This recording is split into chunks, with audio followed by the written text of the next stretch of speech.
बिस्मिल्लाहिर्रहमानिर्रहीम अस्सलाम वालेकुम मोअज़्ज़ज़ नाज़रीन, मैं हूं आपका होस्ट खालिद बिलाल सोना फेसबुक ते यूट्यूब चैनल जदीद सोलर सिस्टम। उम्मीद करना कि सारे दोस्त खैरियत नाल होसन ते सोलर दी भी अपडेट तकरीबन इंशाअल्लाह 10:30 बजे देसूं।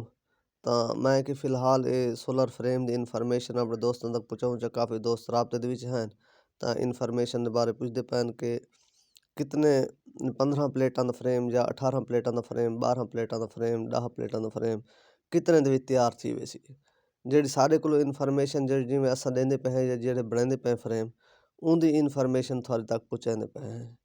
तो सब तो पहले मैं थोड़ा दसावा चाह कि ये असा ज़्यादातर पहले चैनल वाला अस बनाते अस फ्रेम, लेकिन हूँ असा बनाते पे हैं गार्डर वाला फ्रेम, क्योंकि चैनल का जोड़ा ज़्यादा प्लेटा जिस वे आ वजन ना हवा अंधारी ज़्यादा हलदे फ्रेम। ये जो गार्डर वाला ठोस फ्रेम है हवा अंधारी तूफान ये मजबूती नाल खड़ा रहा यानी कि नहीं हलदा, वाइब्रेशन नहीं करेंदा।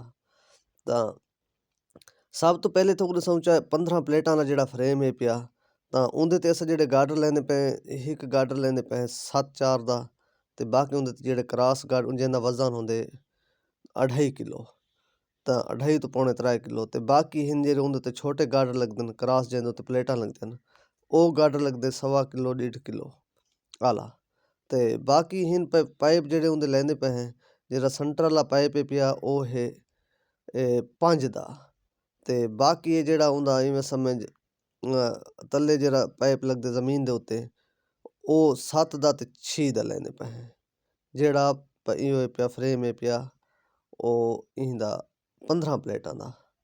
तो बाकी इंदे तो इलावा जोड़े फ्रेम हैं पे 18 प्लेटा का जोड़ा फ्रेम है उनके भी जोड़े उत्ते वाले गार्डर वो भी तकरीबन 2 किलो इवें समय इन वजन लेने हैं। तो जोड़े लंबे गार्डर वो 7-4 तो उनका तलवा पाइप भी यानी कि मोटा लेने मजीद इंदे तो 7-8 का, तो जोड़ा उत्ते यानी कि आला पाइप है पिया वो भी तकरीबन 6 का पैंदे होने हैं। तो इंदे तो इलावा बाकी भी इवें समझ हिन पे जरा इंदा सारे फ्रेम दे इवें समय इनफॉर्मेशन होंदी जाए असा मुकम्मल फिट करके मुकम्मल काबले साबले फुडिशन तक यानी कि फुडिशन मालिक दी अपनी होंदी है, बाकी फुडिशन काबले तक भी असा देने हैं। तो ये जोड़ा फ्रेम है पिया 15 प्लेटा का इस टाइम ई पोजिशन के मुताबिक तकरीबन उनका वजन वन बन देवे 550 किलो, तो घिन के 500 किलो वजन इंदे तो कम वजन वाला भी फ्रेम बन सकते। अगर ये सारा वाला ये भी थोड़ा दसावा चाह कि जितना ही वजन का बन सी तो उनका जरा है ना वो 350 रुपये किलो के हिसाब से सब बने हैं। तो तकरीबन ये मैक्सीमम फुल मटीरियल वाला अगर 15 प्लेटा वाला फ्रेम बनाओ तो वो तकरीबन 1,85,000 तो 90,000 रुपये का बनता है। यानी कि अगर 50 किलो वजन घट वे तकरीबन 80 तो 90,000 के करीब बन सी। तो बाकी हिन पे जोड़ा अस बनाने हैं 18 प्लेटा वाला फ्रेम उनका तकरीबन 600 तो 650 किलो के करीब वजन होंगे।